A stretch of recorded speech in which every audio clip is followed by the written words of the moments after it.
हम दोनों इस टैंक पर चढ़ चुके हैं और हम इस धामी सरकार को ये कहना चाहते हैं, इस निरंकुश धामी सरकार को ये कहना चाहते हैं कि हमारे इरादे बुलंद हैं। आज हम यहाँ से खाली हाथ नहीं जाएंगे, यहाँ से हमारी अर्थी उठकर जाएगी। आज उत्तराखंड में जारी भर्ती घोटालों के खिलाफ बेरोजगार संघ का आंदोलन अब एक नए मोड़ पर पहुंच चुका है।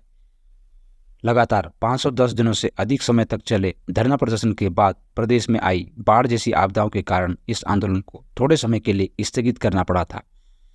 लेकिन जैसे ही प्रदेश में सरकारी भर्तियों में ढिलाई होने लगी, बेरोजगार संघ के उपाध्यक्ष राम कंडवाल के नेतृत्व में युवा एक बार फिर भूख हड़ताल पर बैठ गए। 9 दिन की भूख हड़ताल के बाद अब टंकी पर चढ़ा बेरोजगारों का संघर्ष। बेरोजगार संघ की मुख्य मांगे उत्तराखंड पुलिस में उम्र सीमा बढ़ाना, ऊर्जा विभाग में जेई भर्ती करने और फॉरेस्ट गार्ड की उम्र सीमा बढ़ाने जैसी कई मांगे हैं।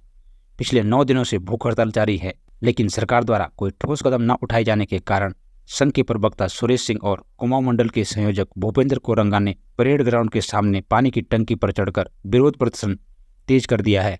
युवाओं ने स्पष्ट किया है कि जब तक उनकी मांगे नहीं मानी जाती वह टंकी से नीचे नहीं उतरेंगे। उन्होंने चेतावनी दी है कि अगर पुलिस ने जबरदस्ती की तो वे टंकी से कूदने का भी कदम उठा सकते हैं। उत्तराखंड बेरोजगार संघ के अध्यक्ष बॉबी पंवार और सामाजिक कार्यकर्ता पीयूष जोशी ने रालेगण सिद्धि में गांधीवादी नेता अन्ना हजारे से मुलाकात की। इस दौरान उन्होंने अन्ना हजारे को उत्तराखंड में चल रहे भर्ती घोटालों के खिलाफ बड़े आंदोलन से अवगत कराया। अन्ना हजारे ने युवाओं को प्रेरित करते हुए कहा कि युवाओं को अपने अधिकारों के लिए संघर्ष करने से घबराना नहीं चाहिए। मुकदमे और जेल जाने का डर संघर्ष को कमजोर नहीं कर सकता। अन्ना हजारे ने यह भी आश्वासन दिया कि वे जल्द ही देहरादून जाकर इस आंदोलन को अपना समर्थन देंगे और भ्रष्टाचार के खिलाफ इस लड़ाई को अंतिम अंजाम तक ले जाने के लिए जरूरी मार्गदर्शन देंगे।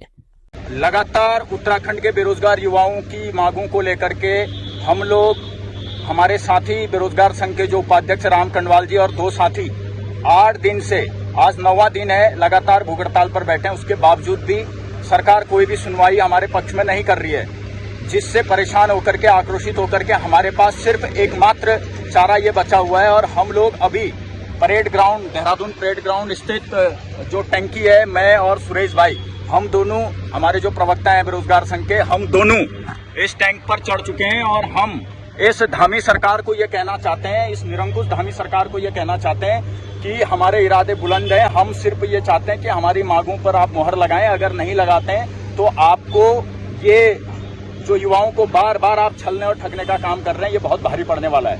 गत 9 दिनों से हमारे उत्तराखंड बेरोजगार संघ के उपाध्यक्ष राम कंडवाल और हमारे प्रदेश संयोजक जेपी धानी और अन्य तमाम साथी जो वहाँ पर भूख हड़ताल पर बैठे हैं, प्रशासन इतना संवेदनशील है, प्रदेश सरकार इतनी संवेदनहीन है कि 2-3 एलआई के अलावा वहाँ पर कोई आता ही नहीं है। और वो एक ऐसा स्थान है जहाँ गंदे नाले के किनारे ऐसा धरना स्थल बना रखा है कि वहाँ पर 2 घंटे रहना मुझे लगता है कि बहुत मुश्किल है। और वो वहाँ पर पिछले 9 दिन से बिना अन्न जल त्याग कर जो है वो इस तरीके से वहाँ पर बैठे हैं। और प्रशासन, सरकार इस तरीके उदासीन बनी हुई है कि आज हमें इतना आत्मघाती कदम उठाना पड़ रहा है। प्रदेश के मुख्यमंत्री हरियाणा और कश्मीर में चुनाव में व्यस्त हैं, लेकिन उनके प्रदेश के युवाओं के लिए उनके पास जरा भी समय नहीं है। कई बार हम उनके ओएसडी को फ़ोन कर चुके हैं, बसेड़ा जी को, सेठी जी को, कई बार हम रैलियां कर चुके हैं, कई बार हम वरिष्ठ पुलिस अधिकारियों से मिल चुके हैं, कई बार हम सचिवालय में अधिकारियों से मिल चुके हैं, लेकिन कोई भी कार्रवाई प्रदेश सरकार उस पर नहीं करना चाहती है। और इसीलिए आज हमने ये आत्मघाती कदम उठाया है। अगर मुख्यमंत्री पुष्कर सिंह धामी और उनकी सरकार अगर हमारी मांगों पर संज्ञान नहीं लेती है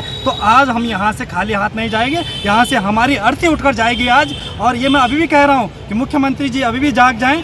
अगर उनके अंदर युवाओं के प्रति, इस प्रदेश के युवाओं के प्रति थोड़ा सी भी संवेदनशीलता है तो तत्काल युवाओं की मांगे मानी जानी चाहिए। और मांगे हमारी कोई भारी भरकम नहीं है। हम प्रदेश का कोई सरकारी खजाना नहीं मांग रहे हैं, अपने लिए कोई घर नहीं मांग रहे हैं। हम सीधी और स्पष्ट मांगे हैं। जो प्रदेश का युवा है, जो लंबे समय से पुलिस में आयु सीमा बढ़ाने की मांग कर रहा है, वो मांगे तत्काल मानी जानी चाहिए। फॉरेस्ट गार्ड की जो आयु सीमा बढ़ाने की मांग है वो तत्काल मानी चाहिए। उनकी वेटिंग लिस्ट जो है वो तत्काल जारी होनी चाहिए। उनको तत्काल नियुक्तियाँ मिलनी चाहिए। कृषि अधिकारी, कृषि विभाग और उद्यान विभाग के जो तमाम चयनित अभ्यर्थी, उनको तत्काल ज्वाइनिंग दी जानी चाहिए। और लंबे समय से हम API स्कोर की जो प्रणाली इस प्रदेश में उच्च शिक्षा में असिस्टेंट प्रोफेसर के नियुक्ति के लिए जो बनाई गई, हम उस पर तत्काल संशोधन चाहते हैं। और परीक्षा के माध्यम से, साक्षात्कार के माध्यम से प्रदेश के असिस्टेंट प्रोफेसर की भर्ती का मांग कर रहे हैं। और ये तत्काल ये मांगों पर कार्रवाई होनी चाहिए।